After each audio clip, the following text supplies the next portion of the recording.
morning, sisters and brothers. I am Janice Soyer-Delaney of the Kingstown Chateaubelair Circuit of the Methodist Church. Today we continue our Lenten devotional journey.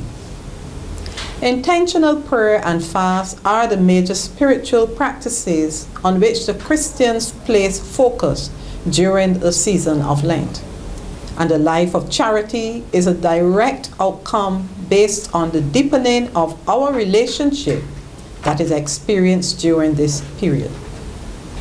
Jesus emphasized the intersection of our relationship with God and with humanity when, in response to the question, which commandment is in the law is the greatest, he said, "You shall love the Lord your God with all your heart and with all your soul and with all your mind.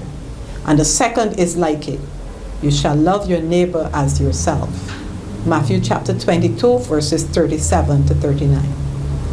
Love constrains us to act in a practical and life-transforming way through genuine engagement in acts of justice, mercy, and compassion. The Israelites were fasting and humbling themselves, yet they felt a sense of disappointment that God was not responding to them favorably. They asked the question, "Why do we fast, but you do not see?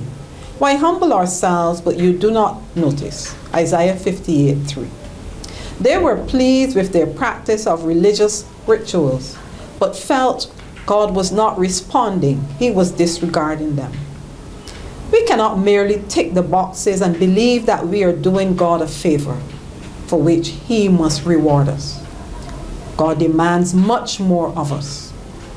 Is not this the fast that I choose, to loose the bonds of injustice, to undo the tongues of the yoke, to let the oppressed go free, and to break every yoke? Is it not to share your bread with the hungry and bring the homeless poor into your house? When you see the naked, to cover them, and not to hide yourself from your own kin? Isaiah chapter 58, verses 6 to 7. Our responsibility is both personal and communal. We must treat others justly, including paying fair compensation for work done. We must care for the poor and marginalized, including making quality health care accessible. And nutritious food must also be accessible. Many are under spiritual oppression from traditional beliefs that have been handed down to us, and some need to be released from physical and societal oppression. We must proclaim the word of the gospel that tells us by grace through faith we are saved. Yes, Jesus sets us free from the bondage and penalty of sin. We must agitate for the elimination of intimidation and bullying at all levels of society, and instead work towards peace as much as is possible. In this season of renewed spirituality, may our relationship with God and others be enriched.